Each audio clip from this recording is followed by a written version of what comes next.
Good morning class. Today I'll explain you chapter number 7 safety and home. ठीक है, हमारा chapter number 7 है safety and home. वो मैं आपको एक्सप्लेन कर दूंगी आज. ठीक है, so let's start the chapter. सबसे पहले आप एक एक्टिविटी देख रहे होंगे. ठीक है, उसमें क्या करना है आपको, डायग्राम सब कुछ दिए हैं और जो सेफ एक्टिविटीज़ हैं उन पे हमें टिक करना है और जो एक्टिविटीज़ डेंजरस हैं उन पे हमें क्रॉस करना है. ठीक है, अब हम अपना चैप्टर स्टार्ट करते हैं. The world is a beautiful place to live in. At the same time, it is also filled with dangers. Dangers are situations or things which can hurt us. We should be aware of dangers around us and learn to be careful and avoid them. Staying away from dangers is being safe. यानी कि हम एक अच्छे से सुंदर से world में रहते हैं और हम कुछ छोटे मोटे डेंजर से, खतरों से भी घिरे रहते हैं जो हमें हार्म करती हैं, हमें हर्ट करती हैं, चोट पहुंचाती हैं. ठीक है, लेकिन उन डेंजर से बचने के लिए, उन्हें अवॉइड करने के लिए हमें क्या करना पड़ता है, हमें अवेयर रहना पड़ता है. ठीक है, कुछ चीज़ें होती हैं, कुछ बातें होती हैं, कुछ रूल्स होते हैं जिन्हें हमें फॉलो करना होता है और हम उन डेंजर से बच सकते हैं. जैसे कि क्या क्या डेंजर्स हो सकते हैं, क्या क्या हमारे रूल्स हो सकते हैं कि हम उन डेंजर्स से बचें. जैसे कि हमें सेफ्टी एट होम, हमें अपने घर पे सेफ्टी कैसे करनी चाहिए. Never play with the fire और लाइट फायर क्रैकर्स योरसेल्फ.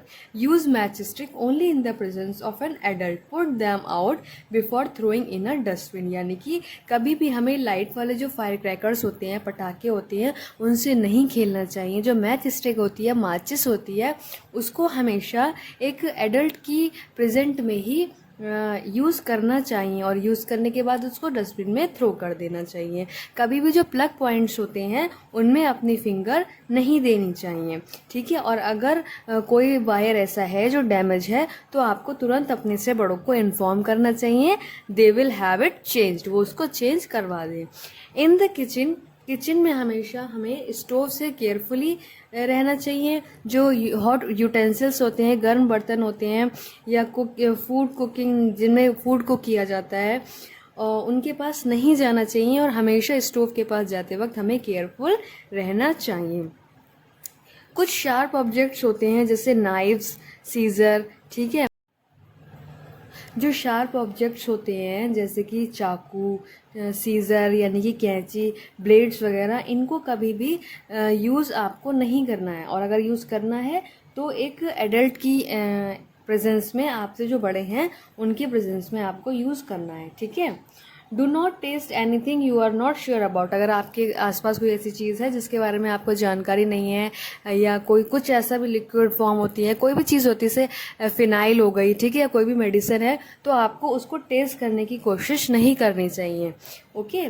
फिर आता है next, safety at school. School में हमें कैसे सेफ्टी करनी चाहिए अपनी, हमें अच्छे से बिहेव करना चाहिए और कुछ रूल्स हैं उनको फॉलो करना चाहिए जिससे हम एक्सीडेंट्स को अवॉइड कर सकते हैं. जैसे कि क्या क्या, running around inside the class and climbing on desk can cause accident. भागना क्लास में और डेस्क पे चढ़ना, हमें चोट इससे लग सकती है. जो कॉर्नर्स होते हैं डेस्क के, वो बहुत शार्प होते हैं, पॉइंटेड होते हैं, जिनसे हमें बैडली हर्ट हो सकता है. बहुत बुरी तरह से हम उनसे हर्ट हो सकते हैं. कभी भी हमें स्टेयर्स पे चढ़ते समय या उतरते समय भागना नहीं चाहिए. ठीक है, और कभी भी किसी को पुश नहीं करना चाहिए, धक्का नहीं करना चाहिए. अगर हम स्टेयर्स से गिर जाते हैं, ये कोई भी इंजरी हो जाती है तो हम बहुत बुरी तरह हर्ट होते हैं. साइंस रूम में, साइंस लैब में अगर हम जाते हैं, वहाँ बहुत सारे केमिकल से बहुत सारे ऑब्जेक्ट्स होते हैं, उनको कभी भी टच, स्मेल या टेस्ट नहीं करना चाहिए विदाउट आस्किंग योर टीचर. ठीक है, अपने टीचर से पूछे बिना.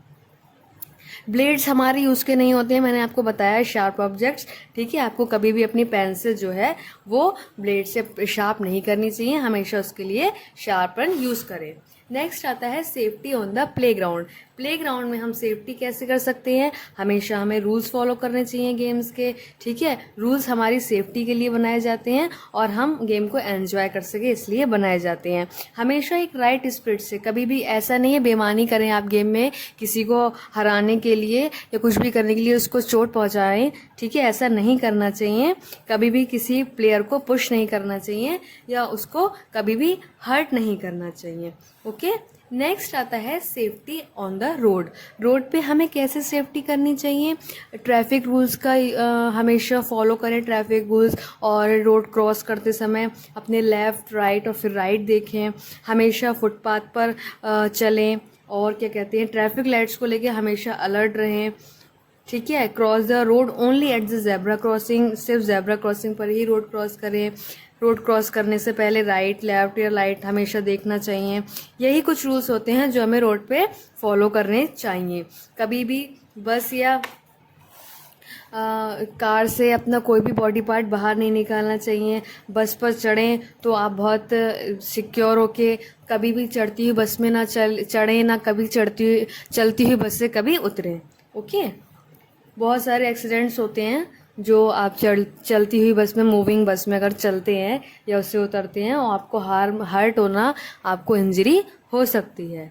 ठीक, ये हमारे कुछ रूल थे for safety eight road. Next आता है फर्स्ट एड। फर्स्ट एड क्या होता है? जो भी इंजर्ड पर्सन को आप सबसे पहले नीड देते हैं, हेल्प देते हैं, वो कहलाती है फर्स्ट एड। देखिए लिखा है, the first help that N injured person needs is called first aid. Doctor या नर्स के आने से पहले आप एक पर्सन को कुछ भी ट्रीटमेंट देते हैं, वो फर्स्ट एड कहलाता है। फर्स्ट एड देने के लिए या उसके लिए हमें क्या करना चाहिए? सबसे पहले अपने आसपास कोई अडल्ट पर्सन है उसे ढूंढें जिससे वो आपकी हेल्प कर सके। जो इंजर्ड पर्सन है, जिसे चोट लगी है, उसके आसपास ज़्यादा भीड़ नहीं लगानी चाहिए। अगर उसका कोई बोन है, हड्डी है, वो टूट गया है, तो उसको ज़्यादा डैमेज पार्ट को मूव नहीं करवाना चाहिए। अगर उसके कोई घाव है, ब्लीडिंग हो रही है, तो उसको वाटर से क्लीन करना चाहिए और उसको बैंडेज करना चाहिए। अगर उसकी कंडीशन ज़्यादा ख़राब होती है तो उसको इमिडिएटली डॉक्टर के पास ले जाना चाहिए। ठीक। नेक्स्ट आता है होम। हमारा होम इज़ बेस्ट। हमारा घर जो है वो सबसे बेस्ट प्लेस होता है। ठीक है। और अपने क्या कहते हैं, होम की सेफ्टी के लिए या अपने होम को क्लीन रखने के लिए हमें क्या क्या चीज़ें करनी चाहिए? देखो, सनशाइन इज इम्पॉर्टेंट। सनशाइन जो होती है वो बहुत इंपॉर्टेंट होती है, जर्म्स को मारती है। इसलिए जो विंडोज़ हैं वो ऐसी होनी चाहिए कि वहाँ से सनशाइन अंदर आ सके, और विंडोज़ और वेंटिलेटर्स से फ्रेश हवा आ सके, फ्रेश एयर आ सके। ठीक। We should grow trees and plant around our house as plants help to clean the air. अपने आसपास प्लांटिंग करनी चाहिए, और ओपन स्पेस होना चाहिए जैसे वरांडा, बालकनी। ठीक है, जिससे सनशाइन और फ्रेश एयर आ सके। खिड़कियों पर, विंडोज़ पर और क्या कहते हैं, डोर के साथ हमेशा वायर नेटिंग करवानी चाहिए, यानी कि जालीनुमा खिड़कियां और दरवाजे, जिससे क्या हो, फ्रेश एयर तो आए, बट जो फ्लाइज, मॉस्किटो वगैरह होते हैं वो आपके घर में एंटर ना करें। हर पार्ट की क्लीनिंग ज़रूरी होती है। तो जो ड्रेनेज सिस्टम होता है, जहाँ से आपके घर का गंदा पानी बाहर जाता है, हमेशा उसकी रेगुलर जो क्लीनिंग है वो करते रहना चाहिए। और डर्टी वाटर और garbage should not be allowed to gather anywhere. अपने आसपास, घर के बाहर हमेशा कभी भी गंदा पानी या गार्बेज इकट्ठा नहीं होने देना चाहिए, जिससे क्या होता है, उन पर जर्म्स या इंसेक्ट्स आकर बैठते हैं। केयर कैसे करनी चाहिए अपने हाउस की?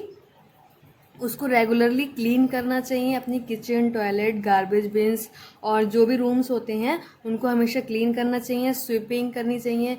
ठीक है, झाड़ू पोछा सब कुछ अपना सब क्लीन करके रखना चाहिए घर। Flies and cockroach should be kept away from the kitchen as they cause disease. जो फ्लाइज या कॉकरोचेस होते हैं उनको हमेशा किचन से ऐसी मेडिसिन या ऐसे स्प्रे यूज़ करें कि आपके किचन में या आपके घर में कहीं भी फ्लाइज या कॉकरोच ना आए, क्योंकि वो फूड पर अगर बैठ जाते हैं तो वो डिसीज का, बीमारी का कारण बनते हैं। ठीक। Fresh air and sunshine should be allowed to come into the kitchen and toilet. जो फ्रेश एयर होती है वो ऐसी किचन आपकी या टॉयलेट जो है वो डिज़ाइन इस तरह होनी चाहिए कि वहाँ पे फ्रेश एयर और सनलाइट इजीली पहुँच सके। गार्बेज बिन्स को हमेशा कवर करके रखना चाहिए।